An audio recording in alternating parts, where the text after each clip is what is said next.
एक रिसर्च में खुलासा, अगली महामारी में नहीं काम आएंगी एंटीबायोटिक दवाएं। WHO ने भारत के हालात को लेकर क्या कहा और महाराष्ट्र में डेल्टा प्लस वेरिएंट के नए मामलों ने टेंशन बढ़ा दी। कोरोना महामारी की खबरों के लिए देखिए टॉप 9 महामारी।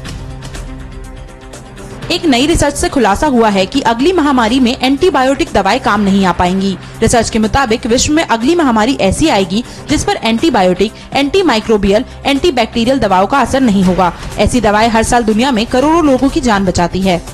विश्व स्वास्थ्य संगठन के मुताबिक अब भारत में लोगों को पाबंदियों से मुक्त किया जा सकता है। भारत में सोमवार को रोजाना की संक्रमण दर 3.83% दर्ज की गई। 7 जून को ये 4.6% थी। उसके बाद से ये लगातार 5% से नीचे बनी है। लेकिन एक्सपर्ट्स का कहना है कि ये सकारात्मक है, लेकिन अभी बेहद सावधान रहने की जरूरत है।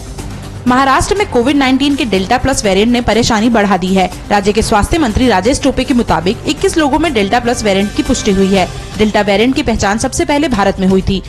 महाराष्ट्र में 24 घंटे में 6,270 लोगों में कोरोना संक्रमण की पुष्टि हुई है, जबकि 352 लोगों की मौत हो गई। राज्य में करीब 4 महीने बाद ऐसा हुआ है कि जब एक दिन में इतने कम केस आए हैं। वहीं मुंबई में पिछले 24 घंटे में कोरोना वायरस के 518 नए मामले सामने आए, जबकि इतने ही समय में 7 लोगों की मौत हो गई।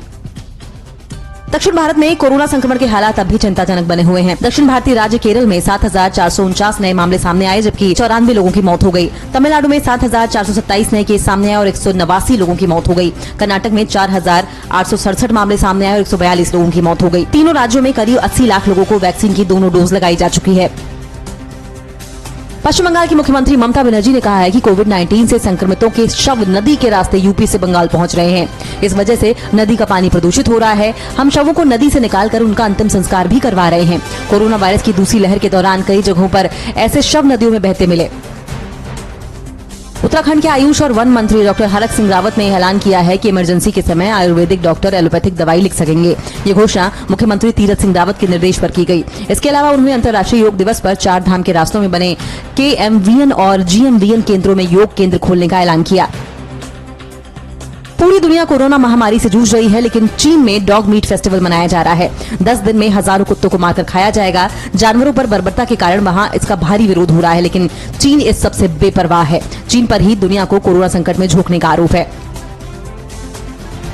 चीन की तरह रूस की लैब से भी करीब 42 साल पहले एक वायरस निकला था, जिसके चलते अस्पतालों में अजीब किस्म के न्यूमोनिया के लक्षणों वाले मरीज आने लगे थे और कुछ ही दिनों में कई लोगों की इस अज्ञात बीमारी से मौत हो गई थी। इनके शवों को कृषि में इस्तेमाल होने वाले कीटनाशकों के साथ दफनाया गया था। 1990 में विधिवत जांच के नतीजों के बाद ये खुलासा हुआ।